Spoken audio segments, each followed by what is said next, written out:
यहाँ सहस्त्र मुद्रा में बैठ जाइए।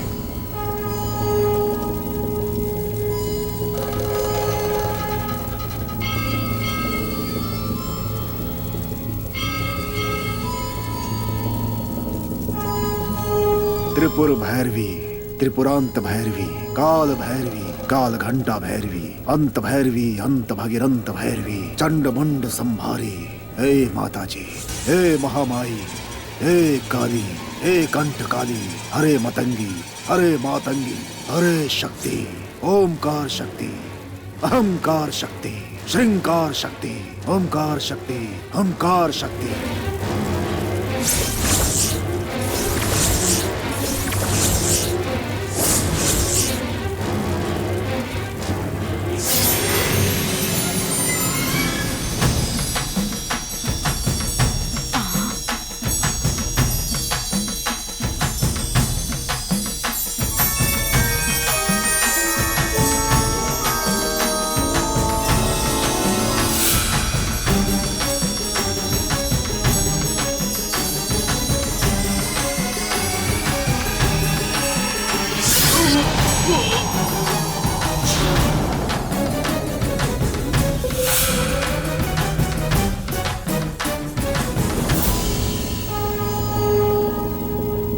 पुरोहित जी, अब आंखें खोलिए।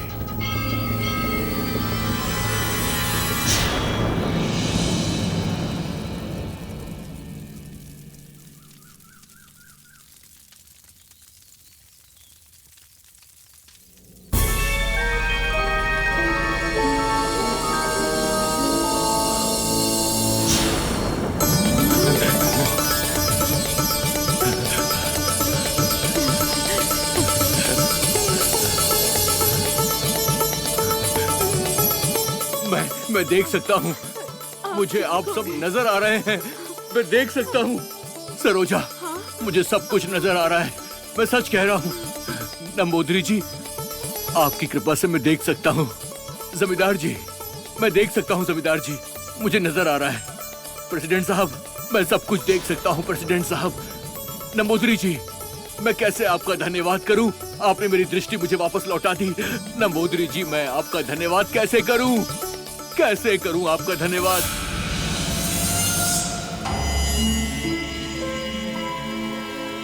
पुरोहित जी, आप धन्यवाद करना चाहते हैं तो मुझे मत करिए, उस गंगम्मा को कीजिए। मेरे कारण आपकी दृष्टि गई थी और उस वजह से आपके पापों का प्रायश्चित हो चुका है। गंगम्मा के आशीर्वाद से ही आपकी दृष्टि वापस आई है। आप लोगों को लगता है कि इनकी दृष्टि गंगम्मा ने छीनी थी, जो सच नहीं। दृष्टि से कुछ दिखाई ना दे, बस मन को बांध दिया था। मैंने अपनी योग विद्या से उसे दूर कर दिया। अब फिर से इनकी दृष्टि लौट आई है। मैंने जो मांगा उसे स्वीकार करके इन्हें फिर से दृष्टि लौटाने के लिए मैं गंगम्मा को और नाग माता को धन्यवाद कहना चाहता हूँ। ये सब क्या हो रहा है? आप सब लोग इसे प्रत्यक्ष रूप से देख रहे हैं। इसके बाद भी आप लोगों को मेरी पूजा के बारे में कोई सबूत चाहिए क्या? मैंने आप सबके सामने जो किया वो कोई नजरबंद नहीं था, कोई खेल नहीं था। 18 वर्षों तक मैंने योग विद्या सीखी। अष्टांग योग विद्या सीखने के कारण ये सब कर सका। और इतना ही नहीं, अपने योग विद्या के उपयोग से मैं इस गांव को श्राप से मुक्ति दिलाऊंगा। मैं उन सप्त माताओं की मूर्ति को ढूंढकर उन्हें पुनः प्रतिष्ठित कर सकता हूं। आपके गांव के लिए ये सब करना मुझे अच्छा लगेगा। मेरी शक्ति पर आप सब विश्वास करें। मैं यहाँ रुककर इस अच्छे कार्य को करने के लिए आप सबसे अनुमति चाहता हूँ।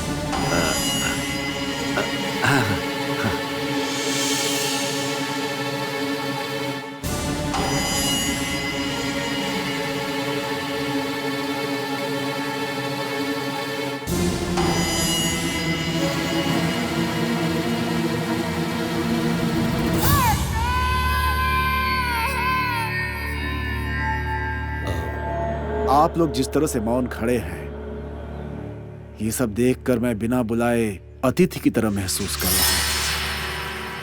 सच कहा ना? गुरुजी, ऐसा नहीं है। गुरुजी, आपकी शक्ति पर हमें भरोसा है। फिर भी सप्त माताओं की मूर्तियों को ढूंढकर प्रतिष्ठित करना वो दिव्यानी के हाथों से ही होना है, मठाधिपति ने कहा है। जमींदार जी, मठाधिपति गुरुजी ने जो कहा है मैं उसे ही मानता हूँ। फिर भी मैं आप लोगों को एक बात बताना चाहता हूँ। सप्त माताओं की मूर्तियाँ कोई साधारण मूर्तियाँ नहीं हैं। उनमें वशिष्ठ मुनि और कामदेव दोनों की शक्ति समाहित है। वो लोग यहाँ इतने वर्षों तक ठहरे हुए थे। क्या है कि आप लोगों के हिसाब से कई सालों तक रुके हुए थे, परंतु उन लोगों ने यहाँ पर एक ही दिन आराम किया था। उसी समय की शक्तियाँ हैं। तब से लेकर अब तक कई काल और युग बीत चुके हैं। उन्हें फिर से यहाँ लाकर उन्हें दोबारा यहाँ प्रतिष्ठित करना किसी साधारण मनुष्य का कार्य नहीं है।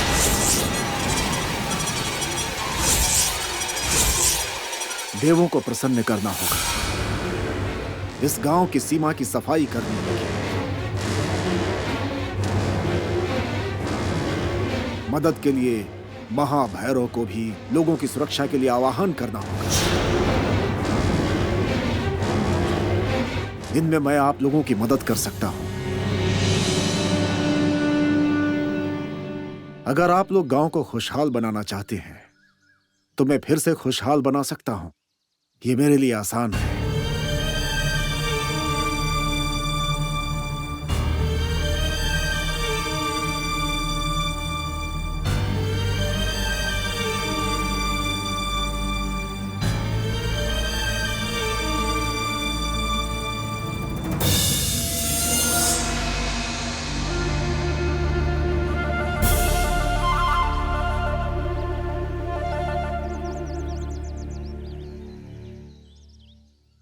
मेरे इतना कहने पर भी अगर आपको मेरे ऊपर विश्वास नहीं है तो मैं कुछ नहीं कर सकता।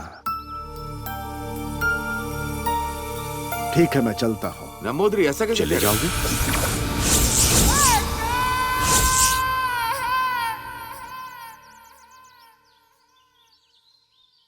सबको धन्यवाद। पुरोहित जी, मैं चलता हूं। नारायण।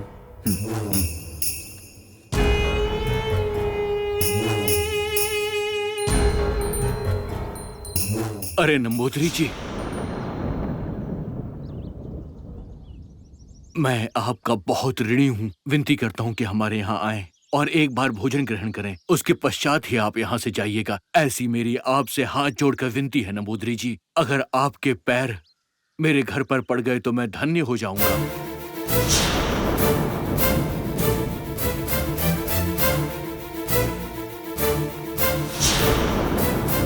इसके लिए मुझे आपकी आज्ञा चाहिए। नंबूदरी जी को अपने घर ले जाने की मैं अनुमति चाहता हूँ।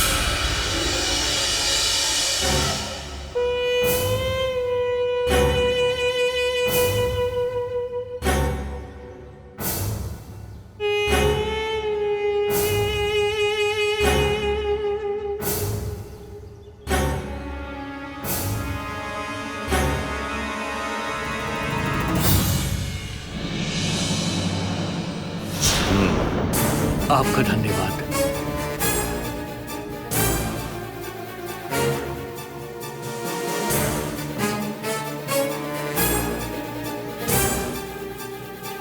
चलिए स्वामी जी। जी धन्यवाद।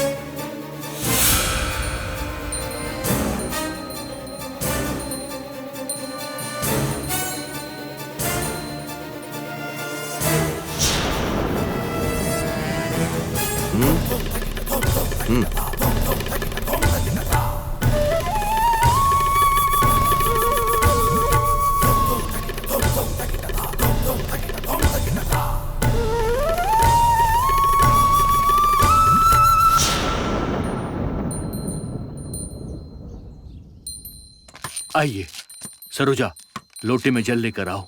आइए आइए आइए, ये लीजिए। नंबूदरी जी मेरे घर पर पधारे हैं, ये मेरा सौभाग्य है।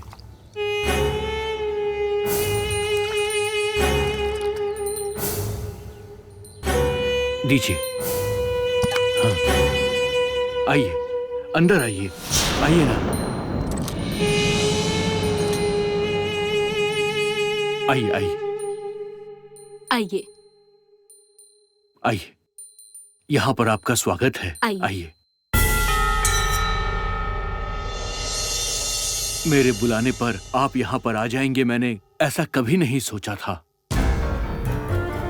आजकल तो जिसे देखो वही इंसान अपने आप को तांत्रिक समझता है, 2-4 मंत्र पढ़कर अपने आप को बड़ा विद्वान समझता है, छोटी सी पूजा करवाने के बाद वो अपने आप को बहुत बड़ा पंडित समझने लगता है। परंतु आपके जैसा इतना बड़ा विद्वान मेरे लिए इस गांव में आया और मेरी दृष्टि मुझे वापस लौटा दी। मैं आपका बहुत आभारी हूं। मेरा रोम रोम आपका आभार व्यक्त कर रहा है। आपका बहुत बहुत धन्यवाद। पुरोहित जी, आप भी कोई साधारण मनुष्य नहीं है। वेदों को घोल कर पिया हुआ है आपने। वर्षों से एक दूसरे को जानते हैं। आपके कहने पर कितने लोग हमारे गांव में आकर मुझसे मिलते हैं और मैं प्रयास करता हूं कि उनकी समस्याओं का हल उन्हें मिल जाए। दीप में घी की तरह आपका व्यक्तित्व है। मेरे लिए उतना ही बहुत है। मेरे लिए आप ज्यादा महत्वपूर्ण हैं। आपकी दृष्टि गई, ये सुनकर मुझे अचंभा हुआ था। सच कह रहा हूं, आपने एक कहावत सुनी होगी, 1 और 1 मिलकर 11 होते हैं। इसीलिए मैं आपका साथ देना चाहता हूं। इससे मुझे बहुत खुशी होगी। मेरा भाग्य, मेरा भाग्य, ये मेरा भाग्य है कि आप जैसा नंबूदरी मुझ पर कृपा कर रहा है। सुना क्या सरोजा, तुमने सुना क्या? तुम्हें याद है ना, मैं हिम्मत हार गया था तुमको, और मुझे लग रहा था कि ऊपर वाला भी हमारी सहायता नहीं करेगा। हम दोनों निराश हो गए थे। ये तो भगवान का आशीर्वाद है कि आपसे हमारी मुलाकात हो गई।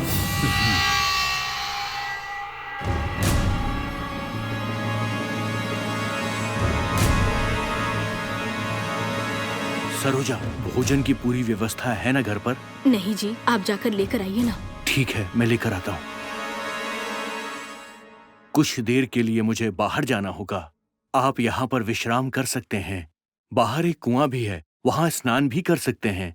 मैं थोड़ी देर में वापस आ जाऊंगा। तब तक आप विश्राम कीजिए। इनका अच्छे से ख्याल रखना। हाँ बिल्कुल, मैं अभी आता हूँ। आप जाइए।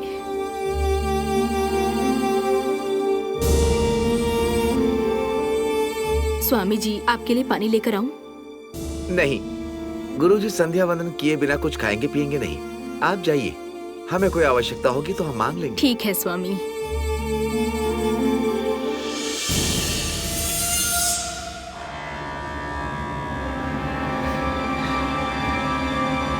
गुरुजी, आपके मन में क्या चल रहा है ये मैं समझता हूँ। हमें यहाँ रुकने के लिए ऐसी कोई भी कमी यहाँ महसूस नहीं हो रही। ऐसा है नारायण, हमें यहाँ ठहरना होगा। अपनी तांत्रिक पूजा करने के लिए ये स्थान बिल्कुल सही है। अर्थ जाम की पूजा भी यदि हमने यहीं किया तो अच्छा होगा। इस गांव के लोग मेरे ऊपर शक भी नहीं करेंगे। सप्त माताओं की मूर्तियों को ढूंढने की योजना बनानी होगी। उसके लिए ये जगह अच्छी है। अब गांव वालों की चिंता नहीं, हम यहीं अपनी साधना करेंगे।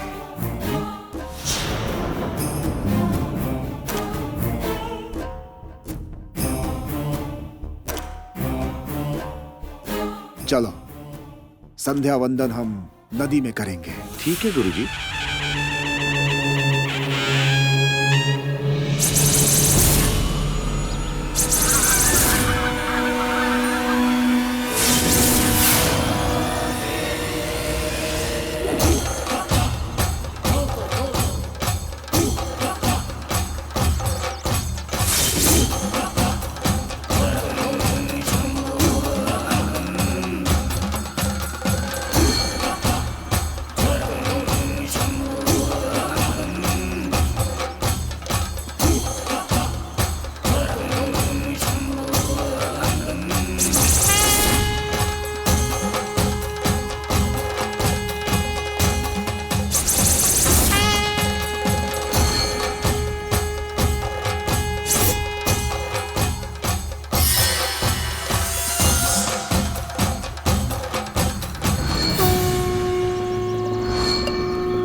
गुरुजी, कृष्णा आया है।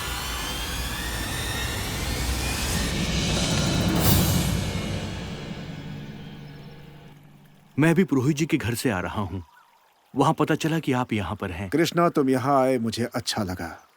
क्या बात है? आपने गांव में रुकने की अनुमति मांगी थी, लेकिन किसी ने आपका साथ नहीं दिया। मुझे और मेरे पिताजी को बहुत बुरा लगा। कहीं आप क्रोध में आकर इस गांव से वापस न चले जाएं, इसलिए यहाँ आ गया। क्या सोच रहे हो? यही कि आपसे मिलने के लिए अगर मैं चाहूँ तो इस गांव से बाहर नहीं जा सकता हूँ। ऐसी बातें सोचने की आवश्यकता नहीं। चाहे कोई कुछ भी कहे, मैं इसी गांव में रुकने वाला हूँ। ये मेरा फैसला है। मैं इस गांव के सारे बंधन तोड़ दूंगा। ये सारे इंतजाम करने के लिए मैं यहाँ रुका हुआ हूँ। तो बोलो, कृष्णा के लिए मैं क्या कर सकता हूँ?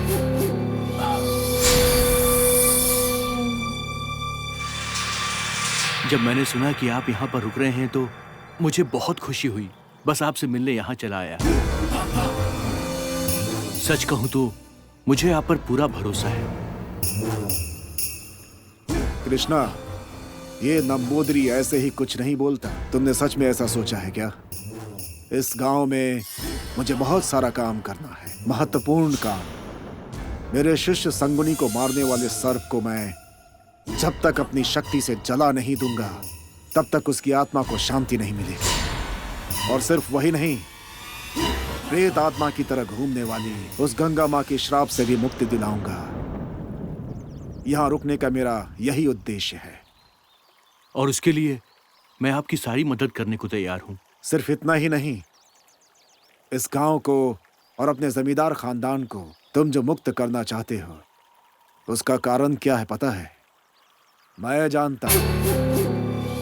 तुम्हारे मन के अंदर जो खुशी का कारण है, वह स्त्री तुम्हारे सामने आकर अपना प्रेम दिखाएगी और उससे शादी करने के लिए तुम्हारे मन में इतना उत्साह है ना? ये आप कैसे जानते हैं? कृष्णा, मैं सब कुछ जानता हूं। तुम्हारा प्रेम किससे है, वो स्त्री कौन है, सब जानता हूं।